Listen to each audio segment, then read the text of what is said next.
All right. In the grim darkness of the 41st millennium, there is only war, and tonight there is only Warhammer. Welcome to the Tainted Hive, the first season of our Warhammer 40,000 Imperium Maledictum podcast. I'm your GM Brad, guiding our group. Joining me tonight are Justin, Eric, Mike, and Alex. And with that, let's jump in tonight and the very first episode of the Tainted Hive. First and foremost, guys, we done made it. Cheers. Yeah. Cheers. So tonight we are going to start with episode 1, and we are going to get going on that in just a second. Once I figure out why the backing track doesn't work, we'll cut that part out. Leave it in, Justin. I'm probably going to leave it in. I mean, you might honestly, you probably should leave it in. You got to love when like tech issues just. I see what you mean though. Like the backing track doesn't like to play. It doesn't like to, yeah. Whatever. We're going without it. We'll put it in afterwards. All right, so, gentlemen, tonight we start to dive into Chemical Burn, the scenario written by Cubicle 7 for Imperium Maledictum when it first came out. We kind of went over Patron and character creation in a session 0. Listeners at home, you are not required to listen to session 0 to follow along tonight. If you're really interested in the ridiculousness that is our character creation, go check it out. But let's go round horn real quick. I want to introduce all of your characters' names, classes, any notable features or talents that the listeners should know about. And then from there, we'll jump directly into the session. So let's start top left, Mr. Roderick Wrangler. Tell us about yourself. Justin, I'm playing Roderick Wrangler. He is of a hive world from the Imperial Fleet. He is our group's interlocutor, a.k.a. I'll be the one talking to a lot of people and paying them off when I need to. And when that doesn't work, I'll hand it over to somebody else who has more guns. He is Roderick is a sly and rugged scoundrel. He has a reputation for talking a big game and being just crazy enough to follow through on his threats. We'll learn more about him as we go. Beautiful. Dimitri, tell us your name. Tell us your character. Yeah, so Dimitri Canto, he is from a hive world. Got plucked from there as a child and essentially press-ganged into the Astra Militarum as a grunt.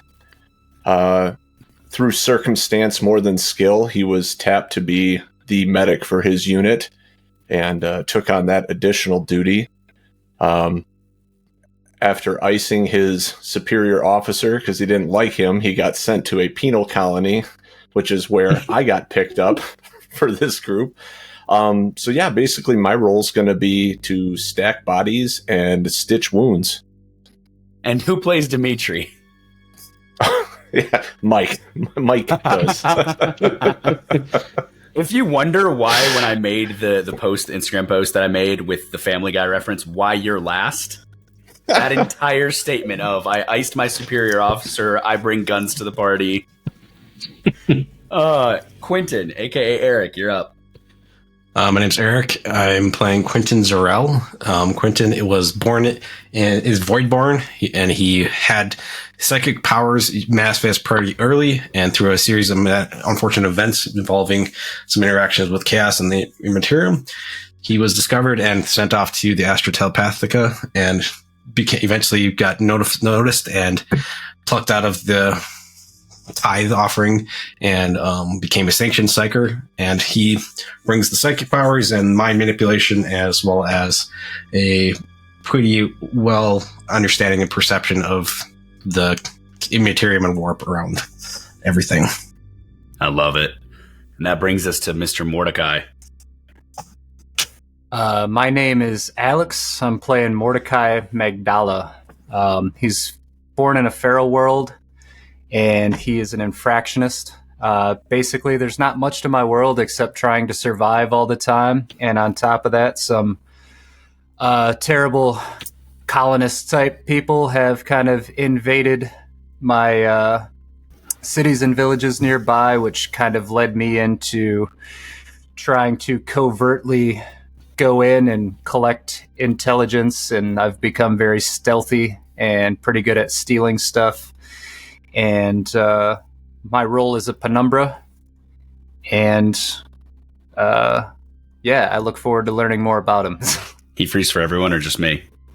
Yeah, it's all Everyone, I good. think. Everyone. It's recording on his side, so don't And worry I about dropped. it. Any Perfect. blips we get, it doesn't matter. It's a beautiful thing.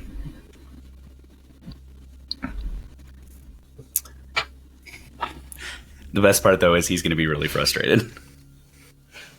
Yep. It's all good, man. It's recording on your side. You're back.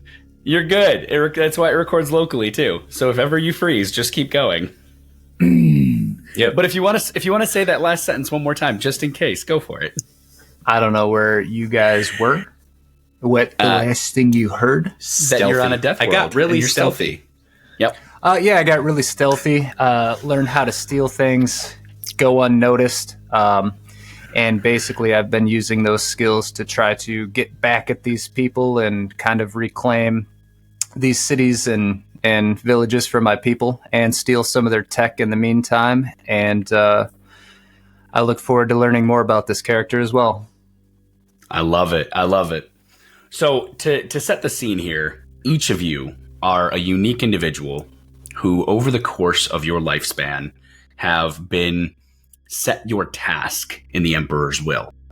Now, within the Imperium of Man, within the Warhammer 40,000 universe, you are born to a role, and that is the role that you play for your entire life. And yet, for the four of you, you've had the unique and distinct opportunity to have your entire fortunes changed when Halikarn plucked you from your existence and brought you back to his ship. So, let's quickly set the scene here, and then we're going to get into the fun. 2 weeks ago, 2 standard weeks ago, each of you were collected from your homes, from your worlds, aboard small dropships as groups of inquisitorial agents came and basically corralled you. Now, each of you knew that being corralled by the Inquisition is not a great prospect. Most of the time, if you're corralled or herded or collected by the Inquisition, they either believe you to be a heretic, believe you know a heretic, or want to question you about a heretic. And in most cases, all three of those options end the exact same way, which is a bolt round or a las round to your own head. So you all get collected, and you get brought to Halikarn's flagship, a sword-class destroyer called the Lamenting Tears of Terra. It's 1.6 kilometers from tip to tail. As each of you would have approached, the massive buttresses and cathedrals that make up the ship, highlighted against the inky blackness of the space behind, would have made for a very imposing image, at least for a couple of you. Mordecai being one, and Quentin perhaps a little bit being two. Now, Dimitri, you've had your time on ships. You've been in penal colonies. You've served in the Astra Militarum. You're used to seeing void ships. And Roderick being a part of the Imperial fleet. I've seen bigger, mate. I'm Voidborn, so it's pretty normal to me. Quentin, that's true. You are Voidborn. So yeah, so Mordecai, you're probably the only one who's just completely dumbfounded by the size of this ship. You said it was called Tis no the problem. Lamenting Tears of Terra. Is that true? The Lamenting Tears of Terra. That's the name of his ship. Yep. No, I feel like I've probably seen ships in the sky before, In but the maybe sky, not this absolutely. close. Why ship named after emperor who does not cry? Sorry, you speak in English, mate.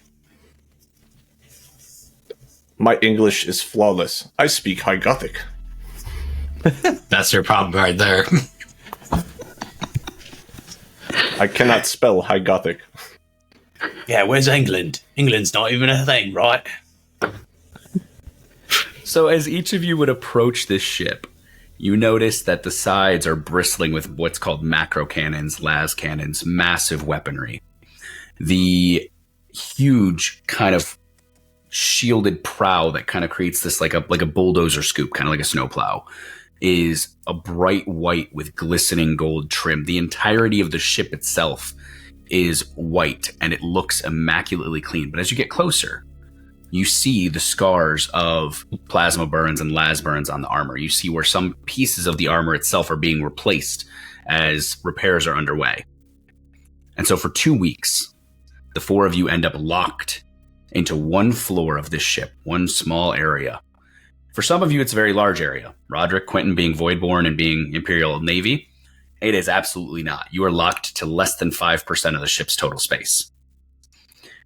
And you notice over the course of those 2 weeks that the protectors of the ships, the inquisitorial acolytes, always seem to be there. They're there when you turn the corners. They're watching the doors. You are not prisoners, but you are absolutely not free. And over the course of the 2 weeks, you smell a lot of different things. You can smell the smell of steel and plasteel that makes up the interior of the ship, the constant kind of dull odor of recycled and refurbished air that's been utilized for centuries, which carries with it what the four of you only know after a while is the standard smell of body odor. Add all of that with the smells of oils and other lubricants that basically are all throughout the ship, and the faint kind of whiff of ozone. And that is your life for 2 weeks. Until this morning, when 2 hours before your normal wake at 0400, one of the inquisitorial acolytes came in and essentially kicked you all out of your billets and told you to get down to the void deck, the launch deck, to get onto a shuttle at Halikarn's bidding to head down to Rokarth. Now, each of you met Halikarn briefly. He's tall. He's lean. He appears to be somewhere around 45 to 50 standard Terran years old. But you've caught over the last 2 weeks that he is far older than that. His face is heavily scarred, and the entire left eye is completely replaced by a cybernetic.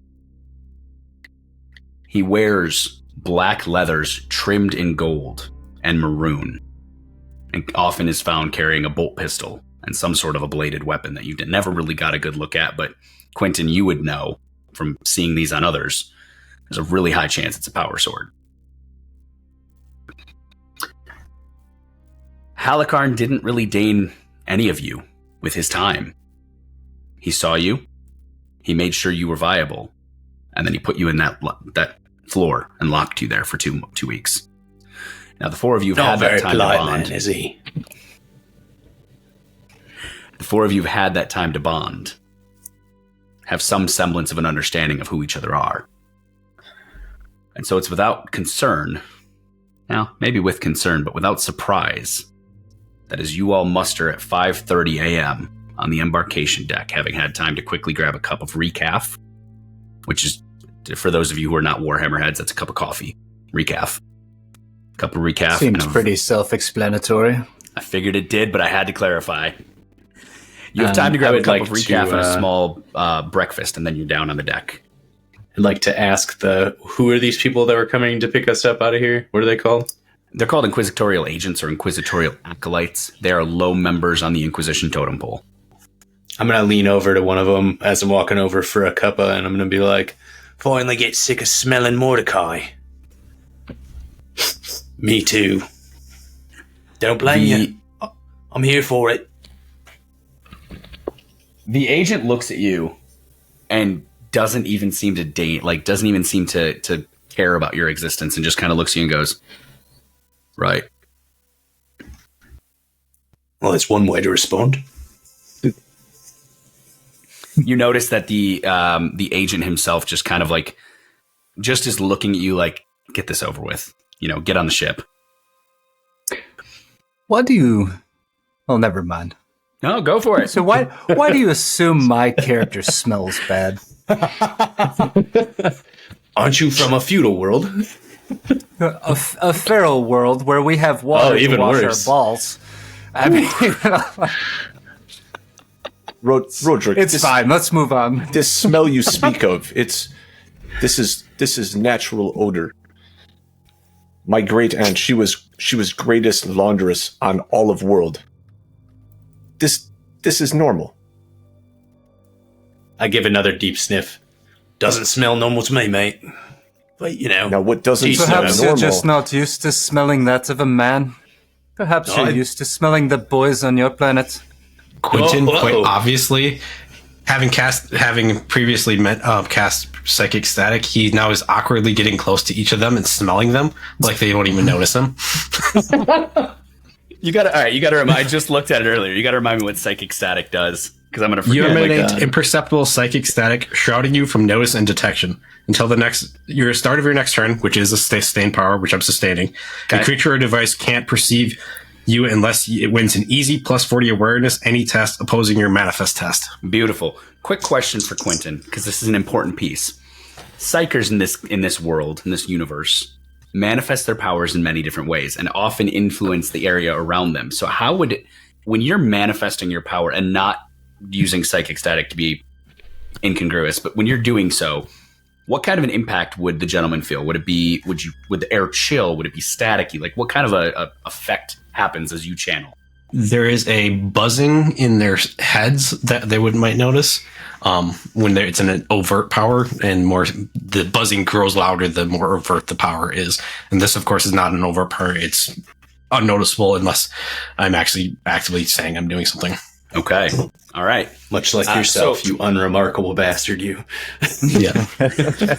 Quentin, do me a favor.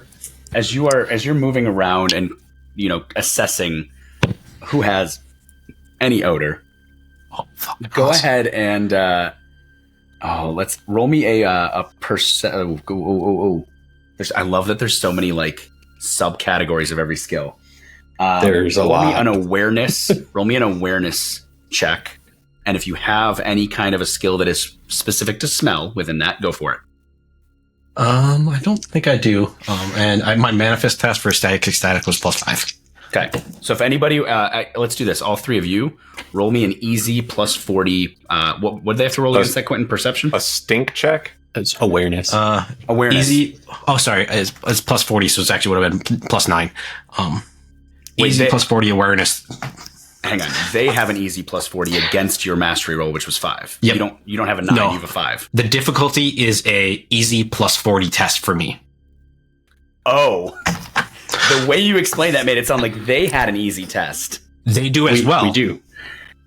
With it easy for both of us. So if it's easy, it's just going to wash. It's 4 either way. So it's got to be a 5. Yeah. So, all right. So Hello? Roderick, Do you guys hear Dimitri, me? Mordecai, give me an awareness check to see if you can notice Quentin inconspicuously trying to smell each of you. And Quentin, how was your awareness smell test? +1. Okay. Or +1. the 47. All right. Hey, Quentin. One thing you should know about me is I'm very aware. +6. Mordecai, you absolutely notice as Quentin leans in and goes, Quentin, what is it like smelling a real man? Quentin doesn't even acknowledge, he just does it again. And then starts smelling the next one. But how is it? Roderick and Dimitri, how did your tests to see if you notice Quentin smelling you go? +3 for me.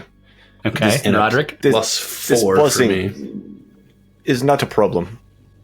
So you guys both don't notice me. I got it- a +5, so. Yeah, Or if you- +9, it would have been up a roll, but Oh. whatever. Yeah. So with that case, Roderick and Dimitri, you do not notice as Quentin is sniffing each of you. However, Quentin, you do realize that there is an odor. It is real. Question for Mordecai. Did he roll his +6 with the 40? Yes. That he I would have noticed still beat him either. then. Oh, if you were plus, I yeah, didn't- Mordecai, if you were +6 with the 40, you didn't win. Well, Yeah. I dropped With- out during part of that and was trying to pretend that I didn't, so I missed you guys talking about it. So, but here I am. Session one's name is going to be Mordecai has tech issues. Sure does. No. With us failing, do we still hear the buzzing? There's No, no 'cause it's buzzing. not It's an psychic overpower. static. Yeah. Okay. So those that you are shrouded from look past you, do not register your voice, your footsteps, and otherwise act as though you are not there. Okay. I carry on stinking obliviously. I would gonna say, so- vocally say, where'd the creepy one go? So, Quentin, as you go through your effort to see where this odor is coming from that people are referencing, you realize very quickly it's actually Dimitri's combat fatigues. Shit. Stank ass. So you all get your cup of recaf and your breakfast, which is quite literally almost like a grueling kind of meal. Like, it's not great. It's like an oatmeal type thing. Roderick, are you from, I forget, are you from a Hive world? Is I it am called from a Hive remeal? world. Yeah. It is not called remeal. Roderick, you would recognize immediately that what they're feeding you is corpse paste. The fuck? Yeah. So for those of you who don't know, I'm corpse sorry? paste. I'm getting there. Corpse paste is a standard nutritional No. supplement normally No. used in the poorest areas of a hive. It is quite literally what you think it is. It is dead bodies that have been broken down into their sheer nutritional components and refed to a populace, which has a twofold benefit of getting rid of all the dead and feeding the ever-growing populace. So we're cannibals. Got it. Cool. Most of the Imperium is. And Cool. this is what's wrong with this universe. Got it. Okay, cool. Carry on. Depends on your definition of This is what's wrong with this universe. Just wait. Dude, do they at least my put a definition- ramen noodle flavor packet in that shit? Or is it like straight up corpse? all the MSG. None of you have to roll for this. All four of you realize that the meal they fed you today is significantly less than what you've had in the past, where it's been some style of like oatmeal with a little bit of fruit or some kind of a reconstituted, vegetable. Oh, It's they're very killing obvious. us for sure. Dimitri, it's very obvious with your service in the Militarum. They're at this point just going, well, we don't have to give them good rations. We don't know if they're coming back. So it's very obvious they were trying to build your strength to then get you on a mission. Yeah. They're really investing in us quite heavily. 100%. Got it. 100%. Yeah. So you end HR up, is not a thing in this universe. HR will also put a bolt round through your head. Let's put it that way. So And then make you file the paperwork for it. 5 years later, your claim might be justified. As you quickly get your bowl of gruel and your cup of recaf, you have a few minutes to inhale it, and you are then moving down the corridors. Now, the corridors in this section where you are, as you make your way to the mag lifts, go down to the launch deck. The corridors are tight. They're about 6 feet wide, so wide enough for two people to kind of jostle past each other. The ceilings are only 8 feet tall. Cables snake the whole way, and the air in the areas they're taking you through to kind of take you through a couple service corridors, the air smells of static and grease. You come out, and in front of you is a massive mag lift. I mean, you could park a tank on this thing. You all step onto the lift, a couple of the acolytes, key in a couple runes, and you very quickly drop 10 floors. You step off the mag lift, and the space around you is immense. Now, you're in one of the smallest ships that you've seen in the Imperial Navy, Roderick. But it is still, the fact that a single Inquisitor wields this much power of a ship is very impressive. The deck that you step out onto is a launch deck. And from end to end, you see 4 different transit vehicles in this launch deck, each of which is a different style of landing craft. The acolytes, actually, let me say, the ceilings are 30 meters tall, which makes sense because ships have to fly in and land and fly out. Each of the landing craft, Roderick, you recognize them as just 4 different patterns of standard landing craft, some with a lot of weaponry, some without. Each of these landing craft are hooked up with massive cables for fuel, for repairs. A couple of them are actually under active work. And the air here smells heavily of ozone. And you realize it's because beyond the ships, beyond the landing craft, you can see open space with the field protecting the atmosphere kind of glistening there. Got it. At Looks like we're on our way out, boys. At the backdrop, in space, you see the planet known as Vol. It is a dirty orange color with swirls of greenish, yellowish cloud. Quite frankly, it is absolutely filthy looking. The acolytes guide you over to a ship, and you see as a pilot is donning the rest of their flight suit, putting on their helmet. The pilot looks to you and goes, "Well, it's about fragging time. Get in. I'm supposed to have you drop side in 35 minutes. It's going to be a hell of a timeline to make." Dimitri leans over. Dimitri leans over to Roderick. You ever dropped before? No, have I ever dropped before? I think I have. I would assume I have. If you're in the Imperial Navy, you would have done landside drops before, but not maybe not in the reference that Dimitri is saying, like into a war zone, but you've definitely had landings. Even if on I have planets. not done it into a war zone, I would definitely play it off like I have. Absolutely. Do I see Hundreds of anyone times. else in the party looking like this is new and freaky? You don't notice anything from Quentin because you don't notice him until he comes up and kind of boops you on the nose. God damn it. Fucking sparkhead. And then all of a sudden he just kind of appears and it's like, yeah, I think I've done something like this before, I think. And but at the same time, when he's saying that, he looks very confused and like he's not sure even of the answer he's giving himself. Roderick's totally going to jump backwards once Quentin boops Dimitri. And he's like, "Oi, Quinoa, where'd you come from? Well, I've been around here the whole time. Don't scare me like that." You're going to be You'll calling have to. You're going to be calling him quinoa the whole thing. You damn right I am. You'll have to pardon me. I kind of missed the conversation. I'm still getting over the fact this dude was being rude about us being late when we had no control over where we were. Mordecai, have you ever dropped before into Hot LZ? No. Yeah. Heavy pregnant thought.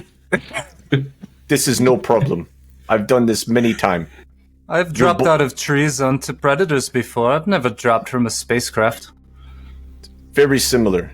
Your balls make nice with brain, yes? And I head into the drop ship.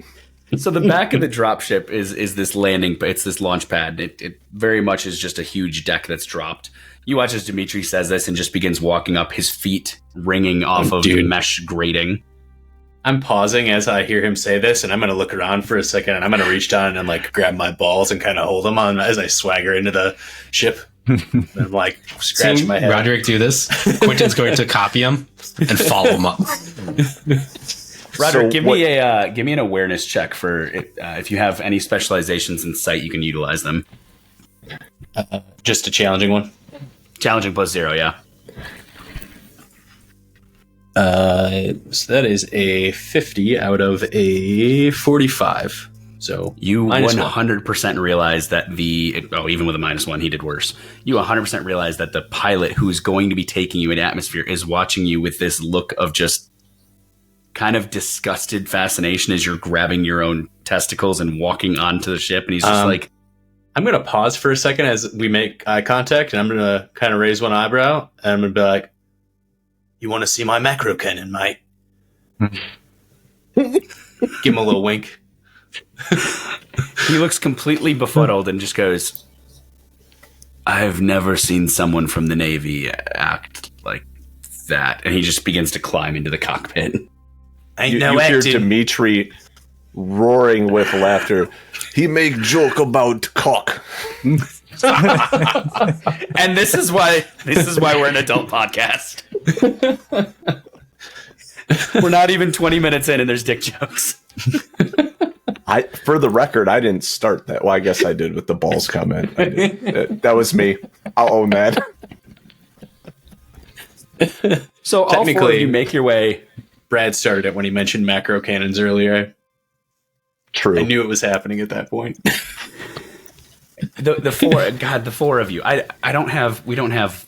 I didn't say shit. Yeah. All right. Oh, shit, you're quiet. Man. The four of you get into this launch ship, into the drop ship, and the rear hatch rises. You notice that there are bucket seats along the edges, each of which has a strap where you can sit in, strap yourself in. A couple of the a couple of the Inquisition adepts join you as well. And you've realized that these adepts seem to be guarding you as much as making sure you make it to the right place. With a quick lurch, the ship rises and takes off. And you hear the pilot's voice ring out over the front, or one of the pilots, a different voice than the first pilot you met. You can safely assume there are two pilots in this ship. But one of the voices rings out and says, "Oi, one of you needs to reach into one of those seats' back pockets. There's a lovely little data slate for you from Halikarn." And you each kind of shuffle around very quickly. Dimitri, in the rear of your seat, you find a data slate. Ooh. As you take it, you tap the screen to turn it on, you realize it's encrypted. It's completely unreadable.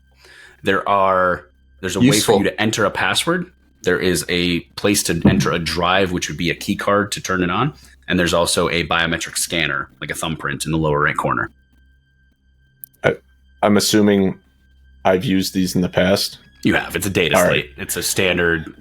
I mashed my thumb onto the thumbprint reader. So you mash your thumb onto the thumbprint reader, and as you watch, the data slate completely unencrypts itself.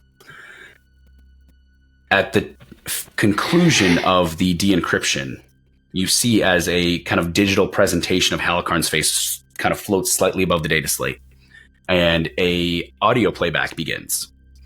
And you hear Halikarn, the man that you've each met one, maybe two times, as his voice rings out and says, "The Emperor's eyes are upon you, acolytes. I've heard word of an unidentified and likely dangerous biochemical known as Gratis circulating in Hive Rokarth. Given the numerous suggestions of heretical activity across this acidic mudball, I need you to find out where and who that Gratis substance is coming from, discover its purpose, and destroy the source. I have no time to investigate personally, nor am I inclined to draw attention to myself while more pressing work looms. You will operate clandestinely in my stead. Any undue revelation of our connection could compromise my higher purpose. Only if the sanctity of the glorious Imperium itself is at risk are you permitted to produce your ring bearing my inquisitorial seal, but I will expect an explanation. Recall that I tolerate neither failure nor excuses. Both are the refuge of the weak." And as the audio cuts, one of the Inquisition agents stands up, pulls a signet key out of his pocket, and hands it to you, Dimitri. All right. What was the condition that he stated for showing the signet? Only if the sanctity of the glorious Imperium itself is at risk. You would know that means don't fucking do this unless there's no other option. Okay. Yeah. And then it was just basically, so I'm going to sum that up really quickly just to make sure we all got it. We're going to find this Gratis substance, which sounds like it's being peddled around down there, and who it's coming from and what that source is, right? And we just need to destroy it at all costs. So the statement is to find the purpose and destroy the source. Yes, correct. Okay. Now, along with the audio message, as the audio message fades, you see that there are a couple of small files on the data slate itself. Okay. And as you thumb through them, there are 3 total. It looks as if they are kind of reports from Halikarn's agents on the ground, spies and other associates. The first one is that Vigilite reports suggest that the Mudgate, which is the principal port of the Hive Rokarth, is at the center of the vertical Gratis trafficking throughout the Hive. Halikarn has a note on this that says, "I suggest you search this area." The second file states that there is a noble known to have been consuming Gratis named Vidame Gular, who is currently recuperating at the Cathedrum of Obligatory Modesty. His compromised position may make him pliable. Halikarn has added an additional note there that says, "Interview." It is. What was that location again? Where the he's recovering? Cathedrum of Obligatory Modesty. Like a rehab center? Would we know what that is? You don't recognize the name, having never been to Rokarth, but the format of the name basically hits you as being some sort of healing house, often run by the Ecclesiarchy or Adeptus Administratum, etc. Okay. So Mudgate's at the center of the thing. Vidame Gular is a known user of Gratis who's currently in recovery, right? Correct. The third file, the final file on the data slate, states that the Thaler Hostelry is a safe house available to you as Halikarn's acolytes. The code phrase to identify yourself to enter is All Hail the Martyrs. The response to this prompt is, on their blood is our Imperium founded. Say the response one more time. So the initial statement is All Hail the Martyrs. Yep. The first response should be, on their blood is our Imperium founded. And Halikarn has noted that you respond to this with, in their remembrance, do we honor ourselves? There's a second note from Halikarn here that says, variation of these responses could have deadly effects. In our remembrance, we honor ourselves. In their remembrance, do we honor ourselves? All right, Mordecai, just let me do the talking when that comes up. Probably for the best. Unless you want to get your balls shot off. You know, I trust that you will always do the talking. It is what you do best, isn't it? I'm glad you noticed.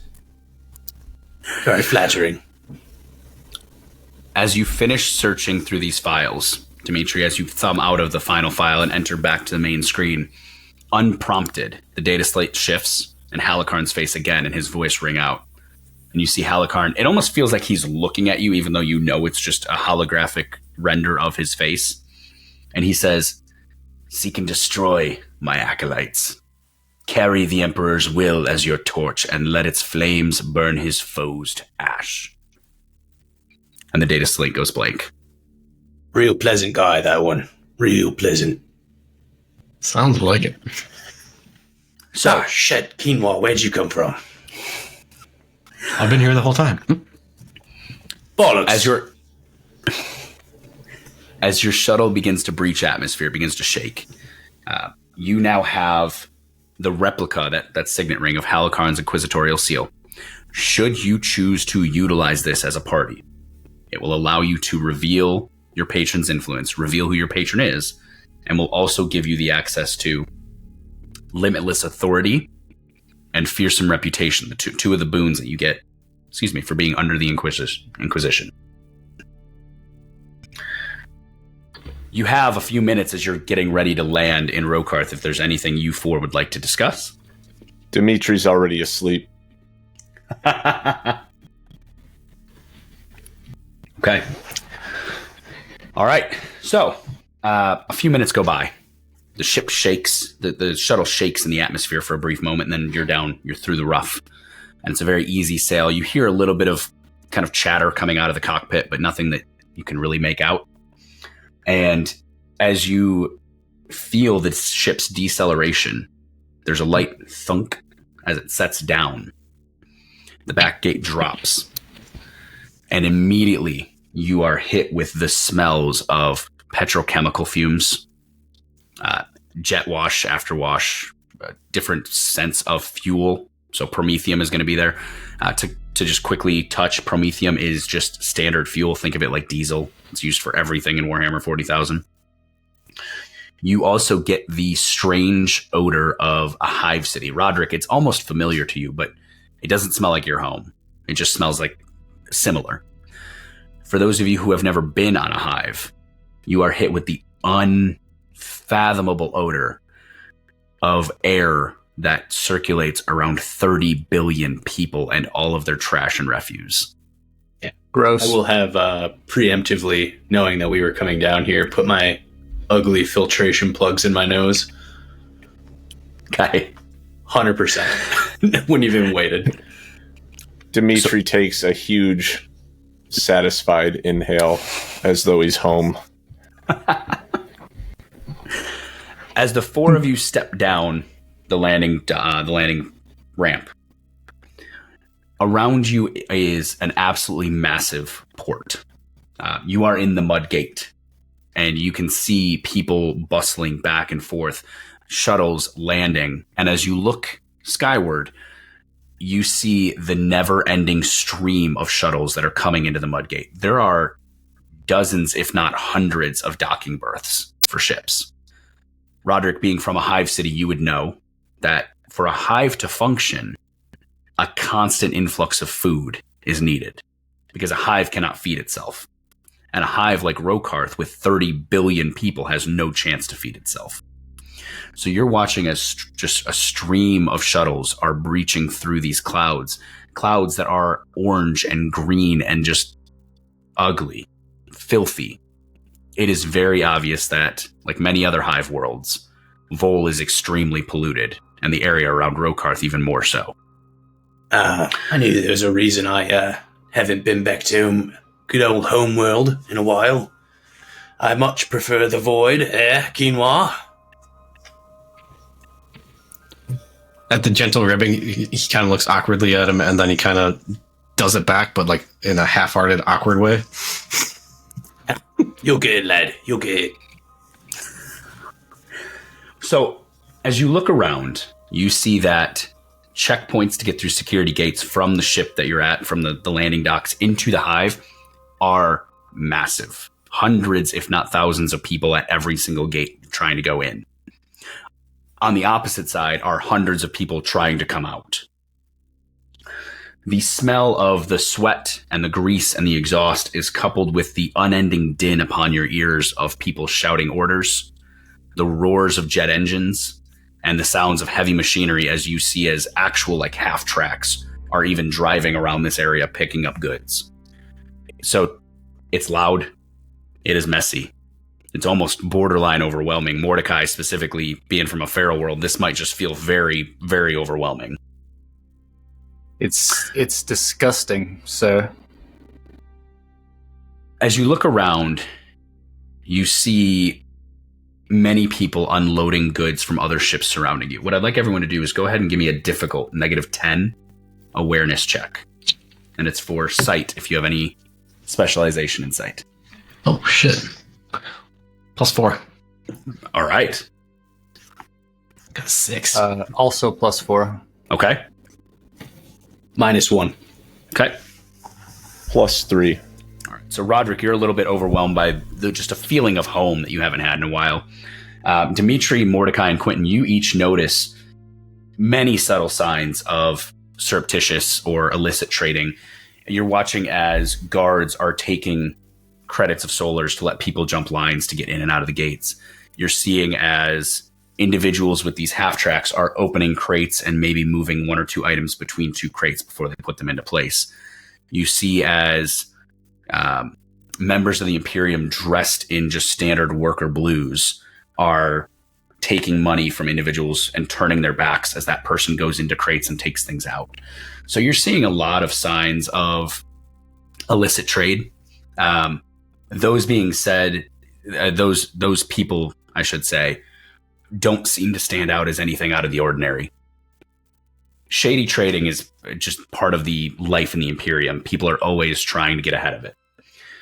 What you do notice, though, excuse me, the majority of the people with this shady trading, they seem to be wearing what appears to be nobles' clothing that looks really ragged and worn down, especially with those success levels.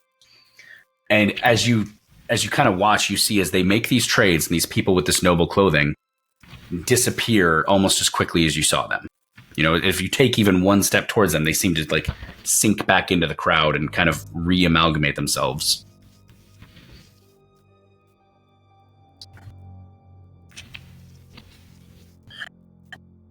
Is there anybody that I noticed that looks particularly suspicious? In like, what kind of things are they trading? Can we tell what they're trading? Does anything look like drug deals going on, or? So from the distance that you are, as you see these things happening, it's really hard to tell. And as What is the distance? You at the earliest probably 12 meters from most of them. I mean, you're talking your ship is here, next bay over, you might see one, 2 bays past that is another. So it's going to vary anywhere from 12 meters to 50 meters. Okay, I guess Quentin would just start wandering over to one of the more shadier looking ones in his heads. Okay. Whichever that would be. As you I would approach, probably follow along with him as well. Okay. I also am still sustaining psychic static, just a heads up. I don't even notice that you walk away. You do see Mordecai walk away, however. Huh. I'm a little more remarkable. Just a little. Dimitri, Speaking Roderick, of- are you moving with Mordecai or no?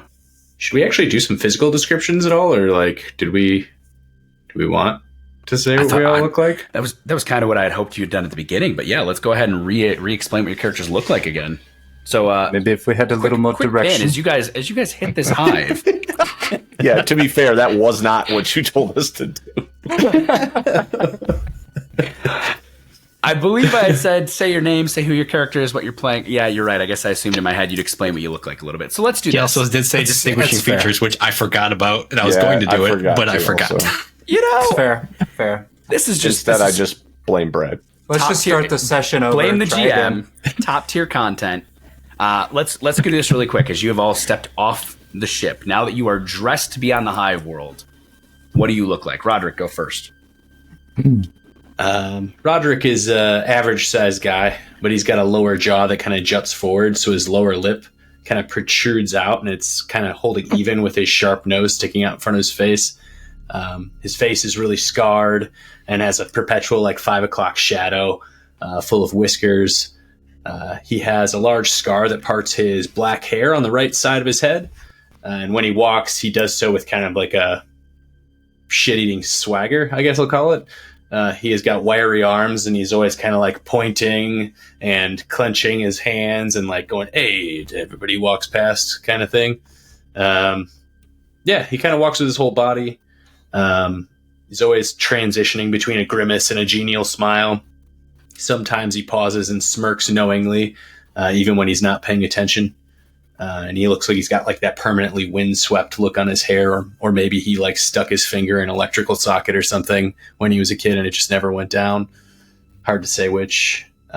He wears something like a Navy uniform, but he also almost always wears a non-uniform black trench coat over the top of it to kind of hide his disheveled uniform. So, yeah. All right. I must admit, when you started that description, I thought you were going to be Nigel Thornberry. With lace pistols. Yeah, I said lace pistols, Brad. Ugh.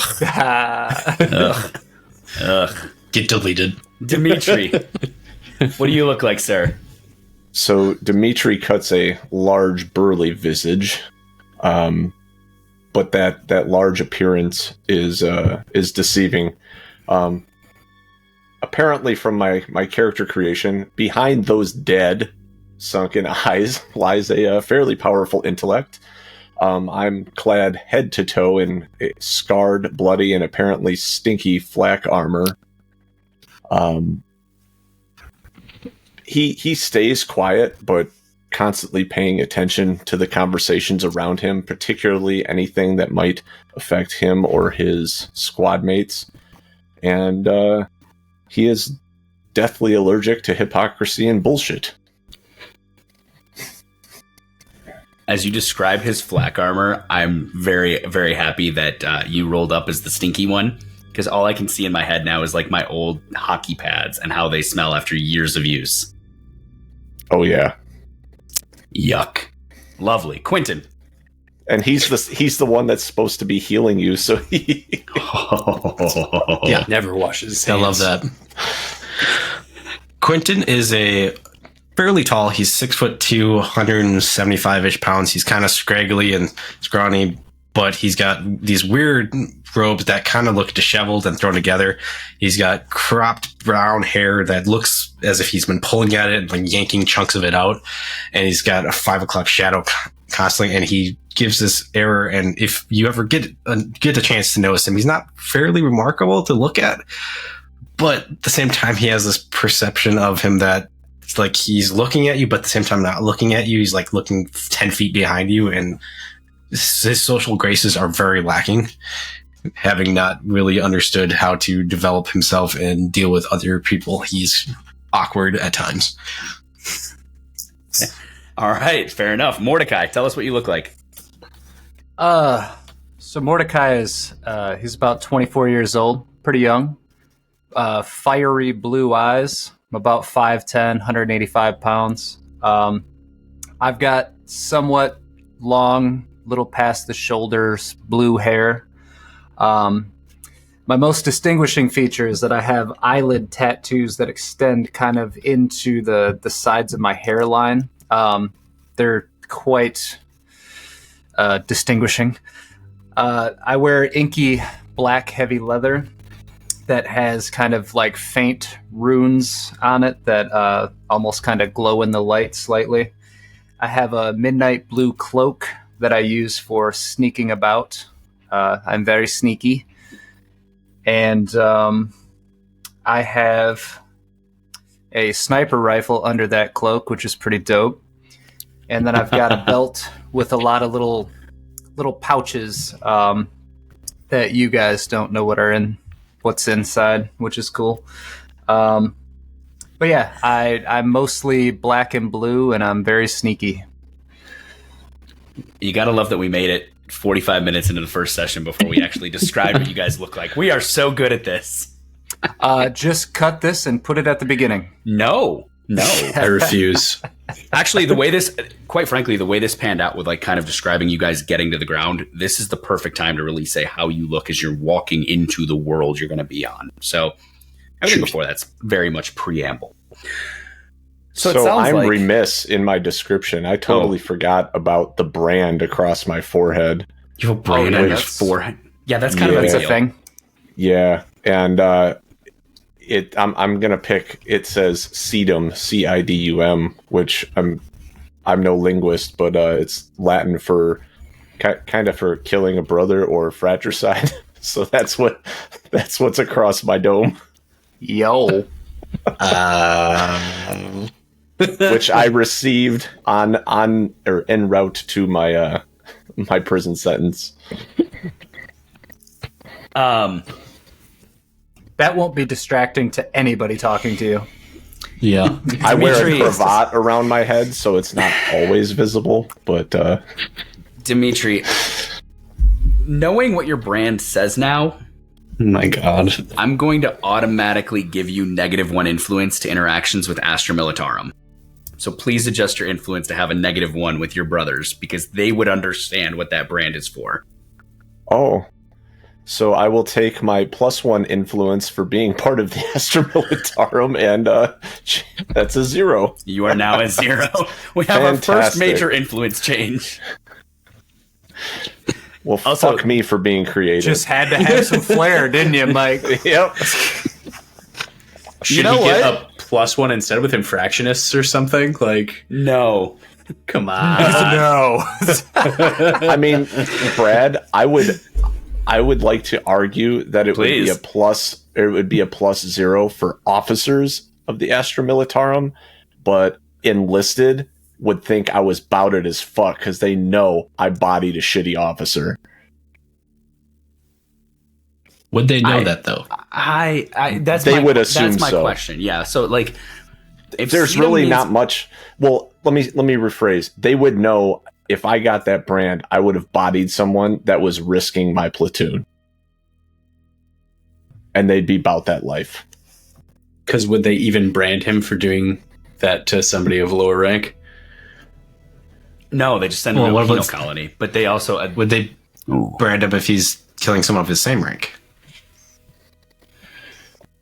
all right. I Here's don't what know, we're gonna Brad, say. would they? Here's what we're gonna say.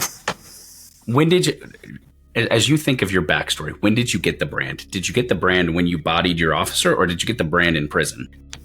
I got the brand as soon as I was convicted of murking my superior officer.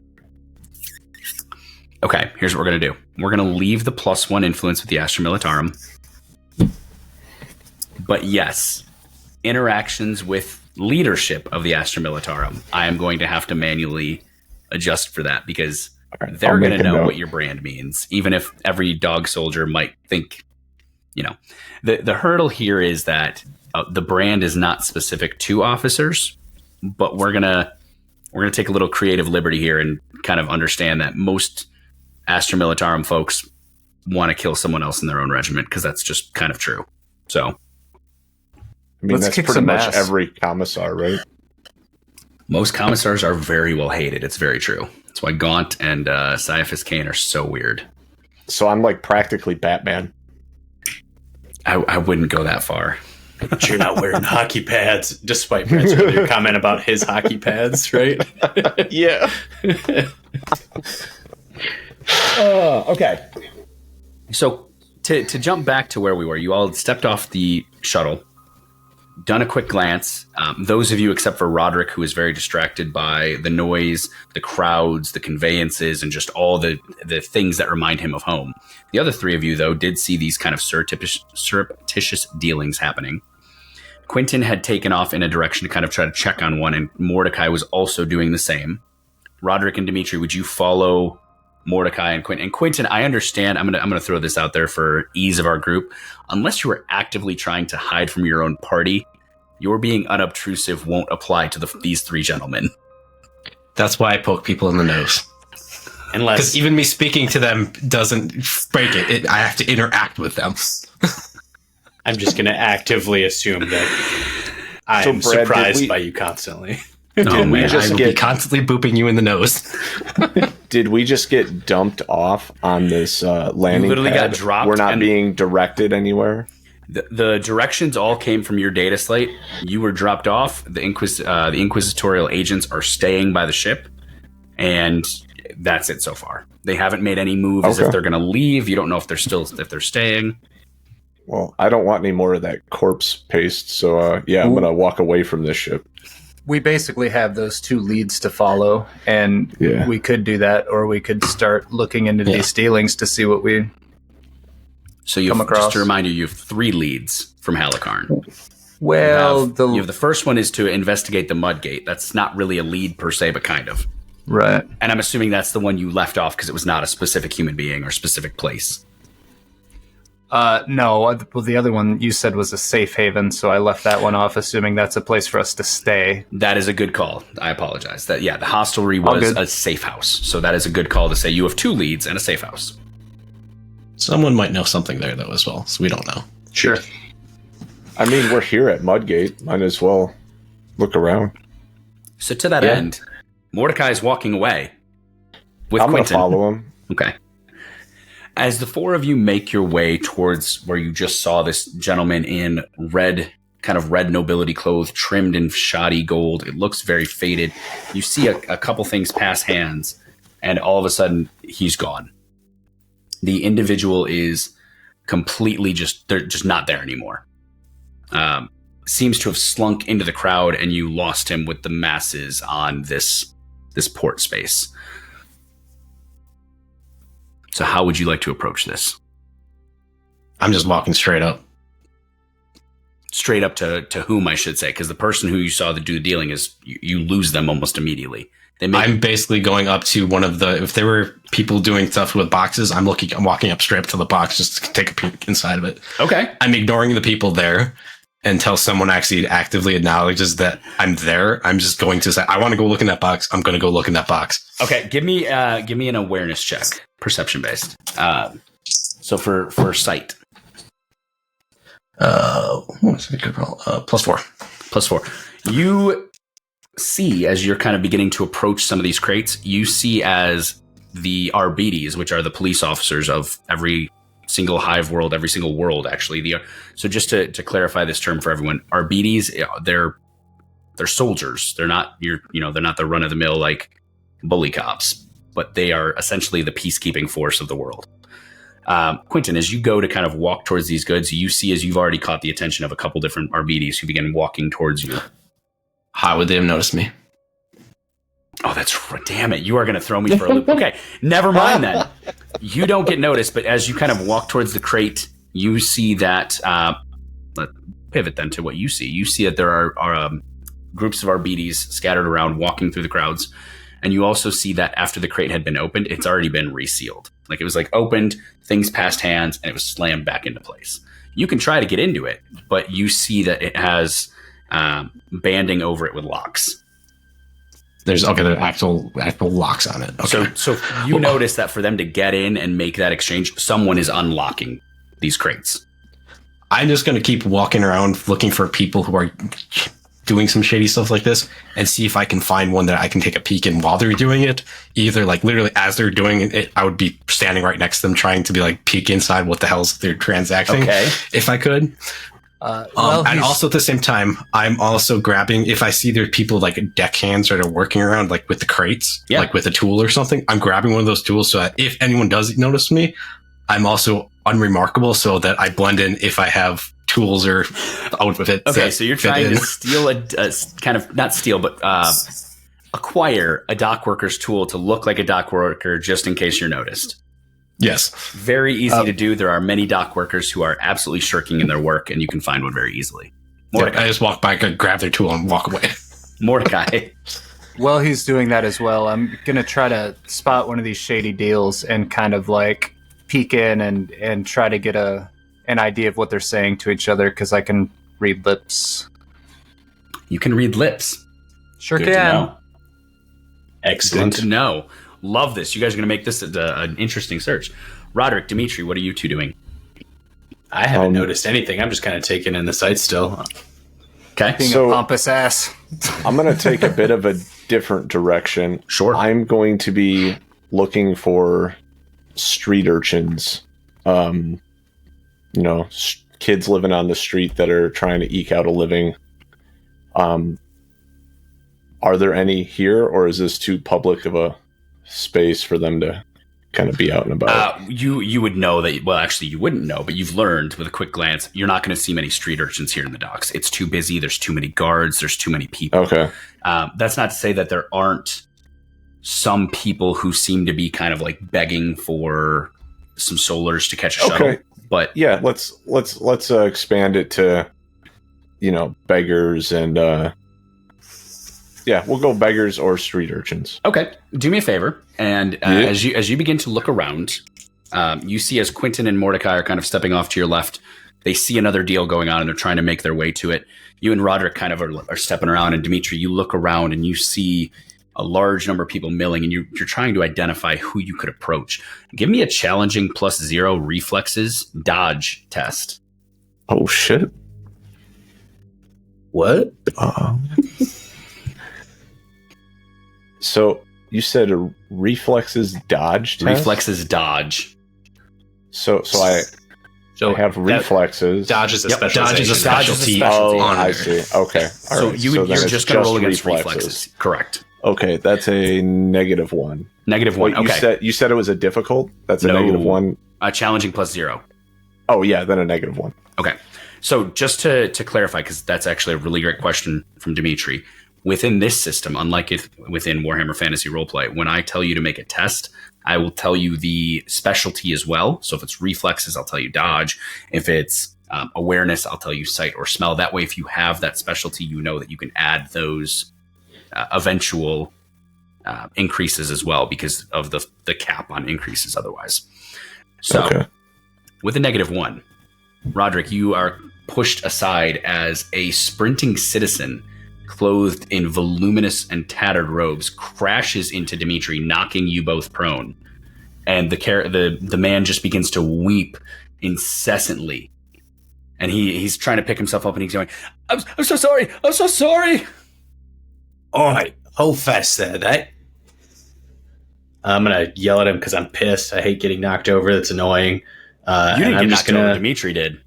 You said you knocked us both prone. He pushed you, like you got pushed out of the way, but he ran flat into Dimitri. They went flat. Oh, they went prone. I heard they went prone. They went prone. You kind of got bumped out of the way as he smacks into Dimitri. Watch where you're going, you arrogant lout.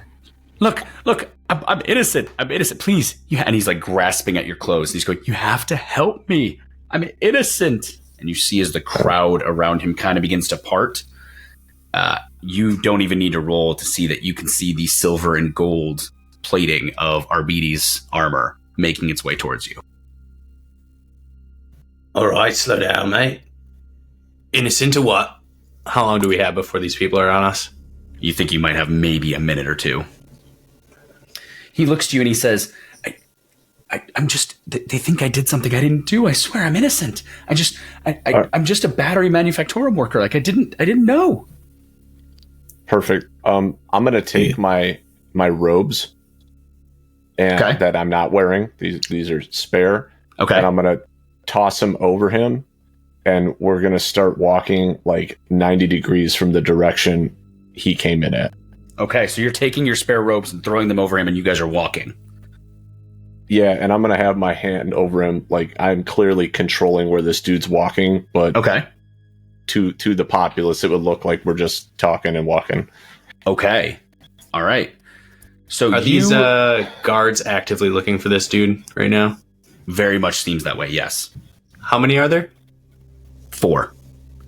Okay. Seeing what Dimitri's doing, he's like, all right, guess we're doing this thing. I'm going to start walking toward the guards, and I would like to use my distracting talent to kind of raise a ruckus. You lot, what are you doing out here in the street? Shouldn't you be taking care of that guy that just ran that way? And you're going to point a different way? Yeah, basically. In my distracting talent, I can use it once per encounter to interrupt another individual making a test to impose disadvantage on their test. So if they're Okay. actively looking for this dude, they have disadvantage on that. Here's what's going to happen. Dimitri, I need you to give me a difficult -10 stealth conceal test, if you have any advances in conceal, to hide this person who's babbling. Roderick, I have to roll at disadvantage. You need to roll a opposed test. You're going to use your rapport. So it'll be a challenging +0 rapport. If you have advances or specialization in deception, that's the specificity. You're going to roll that, and I'm going to oppose that to see how we do. So what am I rolling for? You are rolling a challenging +0 rapport deception test. So you're trying to lie. I'm really just trying to distract them. But if the lie works too, that'd be great. The lie is part of the distraction, and she's at disadvantage. So I need to see what her oppose will be. Okay. So we're going to oppose the rapport. We're going to oppose her rapport, your rapport with hers, which will be, we're going to use the specialty for her of inquiry. And she's at disadvantage, which means, so keep in mind, disadvantage means you have to flip it and take the worst if you roll it. So I rolled a 26, and 26 would pass, but with disadvantage, that's a 62. So that's a -4 success levels for this vigilant member of the Arbites who's trying to kind of find something. How'd you do, Roderick? I love that for us. I got a 21 That is awesome. out of 40 on my rapport test. So that's Okay, so you have a plus +2. So +2, -5. Yeah, definitely not succeeding that. And Dimitri, how did that stealth go? So you said I had a -10, right? -10 Difficult? to the roll, yep. Okay, so then I tied. Okay. So I rolled a 22. My stealth is 32, so that's still a tie, right? Tie and their succeeds. ties pass or fail? Tie is a They pass. +0. Pass, their pass. So tie, Oh. just to clarify, we Hell did yeah. ties wrong in Warhammer Fantasy. Those were also passes. What? We made it even harder on ourselves. Yeah, we did. I didn't realize until you said something as we were getting ready to play this game, and someone said, "Are ties a success here?" I go, "Ties are success in the last game. Did we not do that?" And then I realized. Okay, I thought I failed then. Okay, that's No, you succeed with a +0. Roderick, you succeed with a very big Plus swing 2. on. Yeah. Yep. Plus 8? Plus 7? It'd be a plus because it's opposed success level swing. It's a +8. So as this all happens, Roderick, you're pointing off to the side, and you see as this Vigilite, and they're called the Vigilites. This Vigilite steps in front of you, and as she does, you see the gold gilded helm, the kind of like laurel wreaths around it, the skull in the dead center, massive armor with lights on either side of the neck piece, and the face that looks down has a scar running over one side of the mouth. The skin is very, very pale. And you see as this person looks to you and goes, "Right." You hear a feminine voice. She goes, "You three, head that way. Go try to track him down. And you, I want to talk to you." I am not on trial here. And you listen here. I'm from a very important family, and I'm going to start into a gothic gibberish rant at her and try and stun her. And we're going to find out how your gothic gibberish rant and how this stealth check worked in the next episode. So Is that your talent? Gothic gibberish?